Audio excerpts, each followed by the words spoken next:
Bismillahirrahmanirrahim. Assalamualaikum warahmatullahi wabarakatuh.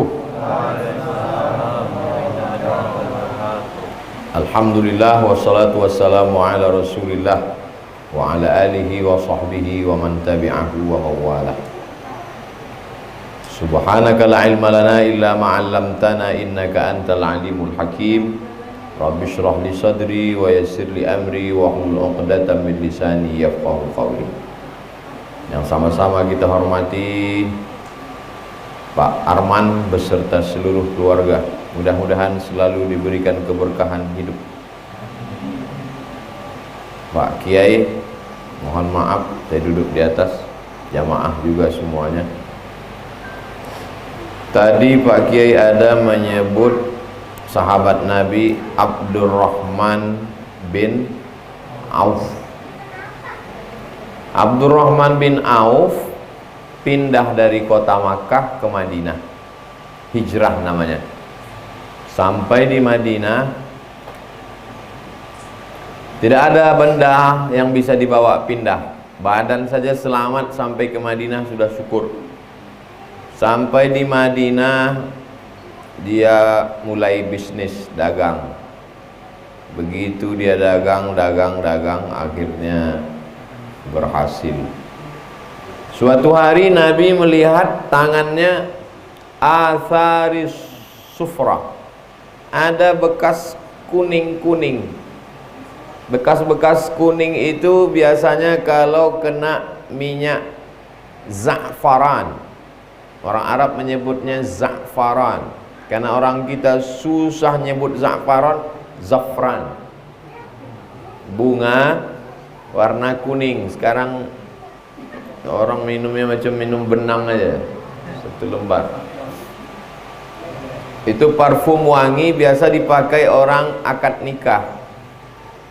Kena tangan kuning-kuning. Kalau kita pakai daun pacar. Lalu Nabi nanya, itu tanganmu kenapa kuning-kuning? Kamu menikah? Kata Abdurrahman bin Auf, iya. Kata Nabi, aulim walau bisyatin, jangan diam-diam, buatlah aulim walimah walau bisyatin, walaupun hanya menyembelih seekor kambing. Buatlah walimah.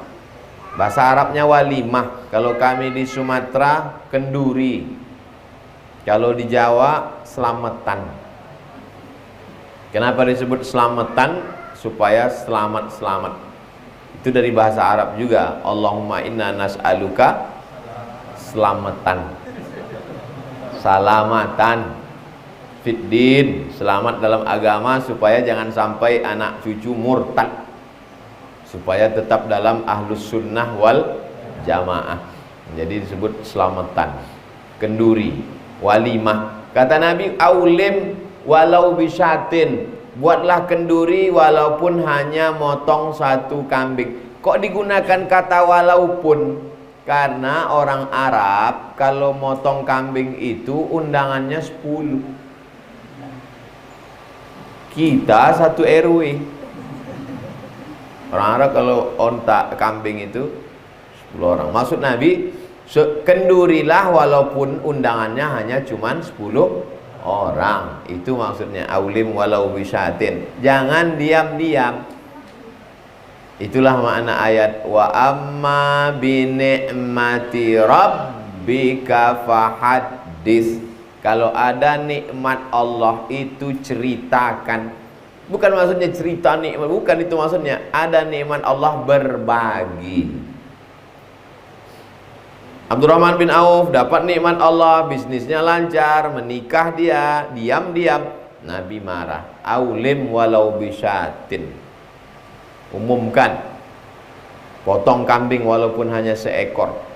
Zaman dulu kalau mengumumkan itu pasti motong kambing. Sekarang bisa diumumkan tanpa motong kambing.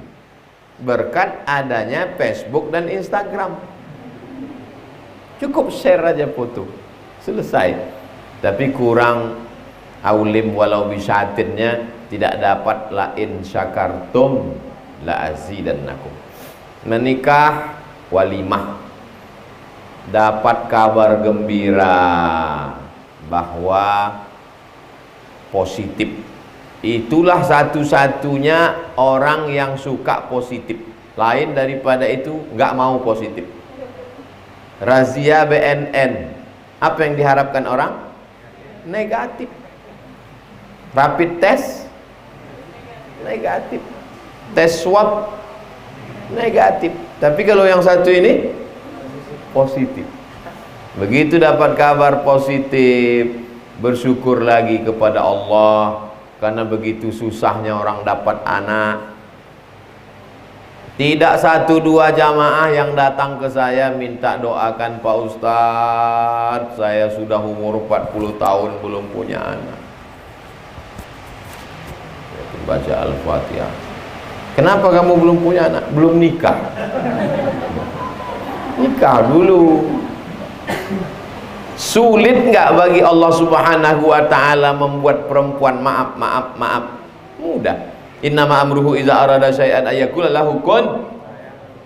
Lalu kenapa orang menikah lama tidak punya anak? Allah cuma ingin melihat engkau menangis di tengah malam meneteskan air mata. Ya Rabb, Allah suka melihat kau berdoa. Allah itu suka melihat kita berdoa syisa'a na'lih, walaupun hanya mengadukan tali sendalnya putus. Allah suka melihat kita berdoa. Putus tali sendal, ya Allah gantilah sendal yang baru. Ya Allah, suka Allah melihat kita berdoa. Allah yang nyuruh kita berdoa. Ud'uni astajib lakum. Berdoalah kamu padaku, mintalah padaku. Makanya tiap hari 17 kali kita katakan iyyaka na'budu wa iyyaka nasta'in. Makanya walimah yang kedua adalah ketika mendapatkan berita kehamilan. Sekarang banyak orang menikah nggak mau hamil, disuntik biar supaya jangan hamil. Akhirnya nggak hamil-hamil. Diperiksa sama SPOG, spesialis kandungan, rupanya disuntikkan bahan kimia ke dalam, kering itu rahim, tak hamil-hamil. Tak satu dua. Oleh sebab itu tujuan dari pernikahan adalah supaya mendapatkan anak yang soleh. Aku, kata Nabi SAW, di padang mahsyar nanti bangga, mukasirum bikum, aku bangga dengan kalian. Kenapa? Bainal umam, karena di antara umat-umat yang lain, umat Nabi Musa, umat Nabi Isa, umat Nabi Ibrahim, umat Nabi Nuh, yang paling ramai adalah umat Nabi Muhammad sallallahu alaihi wasallam. Tazawwajul walud al-wadud. Tazawwajul walud al-wadud. Tazawwajul walud, nikahilah perempuan yang subur. Al-wadud, penyayang. Walud, subur. Subur maksudnya banyak anak. Al-wadud, penyayang. Anaknya banyak tapi sayang. Ada anak satu, telinga hilang sebelah. Bagaimana kita bisa tahu dia ini subur, Pak Ustadz? Memangnya ada test drive? Keceplosan. Dari mana tahu kalau laki-laki mau nikah bahwa perempuan itu subur? Lihat keluarganya, emaknya, neneknya, adiknya, kakaknya. Tapi jangan gara-gara ini yang anak 1, 2, saya mau cari yang al-walud. Al-walud bukan itu maksudnya. Mensyukuri nikmat Allah Subhanahu wa ta'ala dari mulai awal, lalu kemudian setelah punya anak. Saya iri sama teman saya, Pak Ustadz, saya sudah nikah 10 tahun belum punya anak. Kamu? Itulah, saya sudah 10 tahun belum. Tetangga saya nikah Januari, Maret punya. Itu tidak perlu iri. Itu perbuatan maksiat, dosa. Justru kita bersyukur, alhamdulillah, selamat kita dari perbuatan maksiat. Maka sesungguhnya anak itu adalah rezeki dari Allah. La taqtulu auladakum khasyata imlaq. Jangan kau bunuh anakmu karena takut nggak bisa ngasih makan. Nahnu narzuquhum wa iyyakum. Makan mereka kami yang ngasih, kata Allah. Wa iyyakum, makan kamu aja kami yang ngasih. makan kamu aja bapaknya ibunya, aku yang ngasih kata Allah. Kok takut engkau anakmu tak makan? Dulu mereka anak itu lahir dikubur hidup-hidup. Zaman sekarang lebih sadis lagi, belum lahir udah dibunuhnya. Aborsi, makan nenas 4 biji biar anak itu gugur sama emaknya sekalian. Disuruh makan ragi, keluar bergumpal-gumpal macam tapai. Nauzubillah. Oleh sebab itu maka dalam Islam dijaga. Orang yang menggugurkan kandungan, aborsi, hukumannya hukuman mati, karena dia membunuh walaupun belum ditiupkan roh. Katanya ditiupkan roh itu Pak Ustadz 40 hari dalam bentuk air, 40 hari dalam bentuk darah, 40 hari dalam bentuk daging, 120 hari. Bagaimana kalau baru 30 hari? Boleh digugurkan? Enggak boleh. Tapi belum ditiupkan roh. Memang belum ditiupkan, tapi dia sudah siap menunggu tiupan roh. Enggak boleh aborsi dalam Islam, kecuali pilihannya dua. Menurut dokter yang amanah, yang takut pada Allah, kalau kehamilan ini dilanjutkan, ibunya beribu maaf, resiko tertinggi, namanya Resti, resiko tinggi. Mohon maaf kalau kebetulan ada ibu nama Resti. Resiko tinggi. Kalau kehamilan ini dilanjutkan, ibunya mati. Nggak boleh pilih mati. Saat itu pilih mudarat yang teringan, aborsi. Tapi keputusannya itu harus dokter dan ulama, dokter yang amanah, ulama yang takut pada Allah.